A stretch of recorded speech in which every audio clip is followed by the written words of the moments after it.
দুপুরের গজর আর মলঙ্গার শুনে রাখো, প্রফুল্ল দলই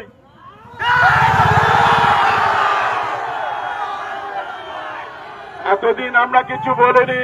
তোমার চিটিংবাজি এবিএস এর কাছ থেকে কত লক্ষ টাকা সব আমার কাছে লিখে দিয়ে গেছে।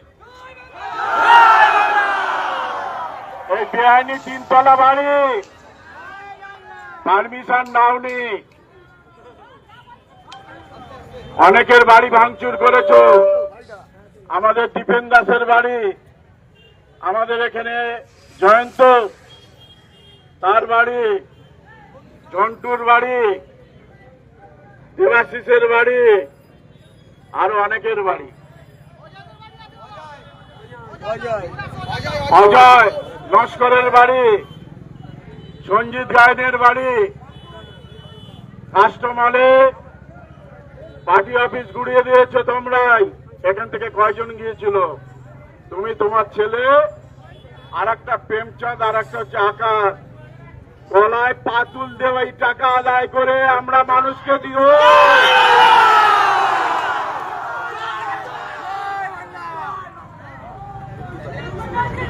এই বাড়ি বেআইনি, জেলা পরিষদ থেকে নোটিশ দিয়ে ভাঙিয়ে দেব। আর রক্তপুরের মস্তান অভিজিৎ লস্কর, তার বাড়ির থেকে নাকি আমি খেয়ে দিয়ে মানুষ হয়েছি।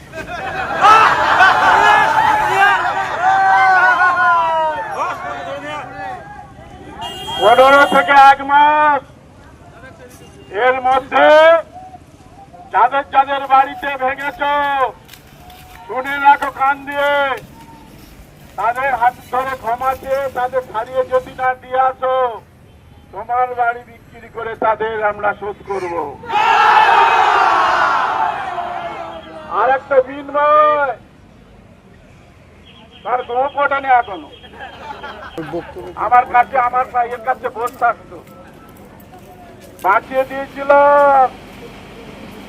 আর নয়, অনেক সহ্য করেছি, অনেক ত্যাগ স্বীকার করছি, অনেক সংযম দেখিয়েছি আমরা। 15 বছর শান্তিতে রেখেছিলাম, আর হবে না। দিলীপ মন্ডলকে পাওয়া যায়নি, তার ছেলের কাছ থেকে বয়ান রেকর্ড করা। আর ওদিকে আর একটা ক্রিমিনালের ছেলে হচ্ছে গত 3 দিন ছেলে, তাকে বলেছিলাম সেই হুমকি শুধরে যা, পুরো ব্যবসা করি, কেবিলের ব্যবসা, একজনও কেবল নেবে না, যাতে না নিতে পারে সেটাও ব্যবস্থা হবে।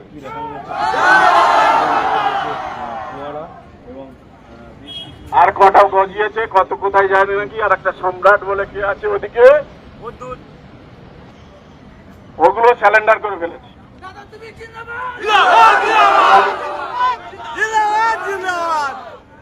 আমি যার দিকে তাকাই সে বেশিক্ষণ থাকতে পারে না।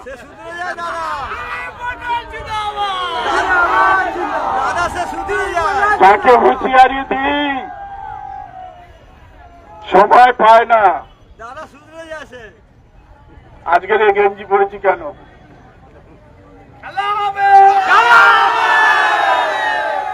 প্যান্ট পরেছি, যতক্ষণ না এদের টাইট দেবো ততক্ষণ এই প্যান্ট জামা পরে যখন ফিল্ডে নামবো এই ভাবেই আসবো। কত শক্তি আছে রে, কত রসদ আছে, কত ফান্ড আছে। বলেছিলে 5 কোটি টাকা দিয়ে আজকে তৈরি হবে লড়াই, তোরা যদি পারিস দেখা যাবে 5 কোটি টাকা নিয়ে ফান্ডে লড়াই হবে। তোদের যে মুখ্যমন্ত্রী হয়েছেন তাকে জিজ্ঞেস করে দেখবি দিলীপ মন্ডলকে। ওদের আর একজন নেতা অর্জুন সিং, তাকে জিজ্ঞেস করে দেখবি দিলীপ মন্ডলকে। ওদের তাপস রায়, তাকে জিজ্ঞেস করে দেখবি দিলীপ মন্ডলকে। যে কটা মস্তান আছে আর একটা দুটো ক্রিমিনাল শঙ্কর সরকার এত বছর বাড়িতে ছিল না, যদি বাড়ি ফেরে বাড়ি সমেত নিয়ে তুলে আনবো। আর একটা আছে রেজাউল, 15 বছর হাত চলা আমার পায়ে ধরে হাত ধরে খালি ঢুকতে চেষ্টা করেছে, আমি বললাম হবে না, ক্রিমিনাল এখানে জায়গা নেই। শুধরে যায় ভালো, নাহলে ওই পেটে পাতুল দিয়ে সব নাড়ি মুড়ি বার করে দেবে।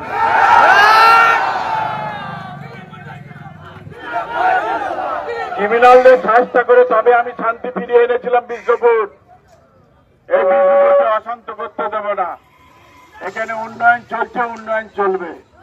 শান্তি ছিল, শান্তি চলবে। এদের টাইম দিলাম 15 দিন, তারপরে আর 7 দিন, তারপর লাস্ট বর্ডার।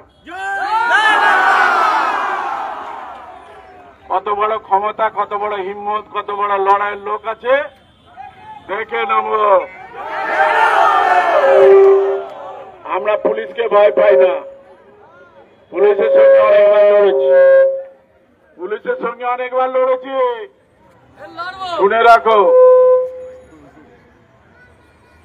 মাঠে শুয়েছি, বিনা কারণে কেস খেয়েছি আমরা, অনেক জেল খাটিয়েছি সিপিএম। তোরা হরিদাস পাল,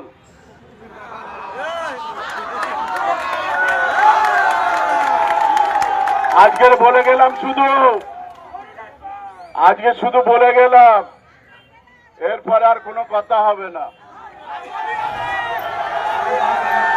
যারা আমাদের পায়ে পায়ে হাত মিলিয়ে আমাদের আজদূর আপনারা এসছেন, আমি সবার কাছে কৃতজ্ঞতা জানাচ্ছি। কেউ উত্তেজিত হবেন না, কেউ সবার সম্মান, প্রতিটা পার্টির যে ব্যানার আছে, অফিস আছে, আমি সম্মান জানাই। কোনোদিন আমি ক্ষতি করিনি, দিন বলতে পারবে না। সিপিএম, তৃণমূল, কংগ্রেস, বিজেপি, কোন দল বলতে পারবে না। আজকে সেই আমার পার্টি অফিস ভেঙেছে, পার্টি আমার অন্য কারো আমার বাড়ি ভাঙলে আমি কিছু বলতাম না। পার্টি অফিস যারা ভেঙেছে তাদের রেহাই নেই, বলে দিচ্ছি অনেক জায়গায়। যারা ভেঙেছে চীনের ছিল, তাদের মাধ্যমে ওটা ছাদ ফেলে দিতে হবে, গাঁথনি করে দিতে হবে। আদায় করে যাতে নিতে না পারি, তাহলে আমার নাম দিলীপ মণ্ডল নয়। সবাই শান্ত হয়ে, ওই বাপ্পা কোথায়, কিভাবে দিবি? ওই সামনের দিকে ওরা দাঁড়াচ্ছে, ছোট্ট একটা টিফিনের ব্যবস্থা।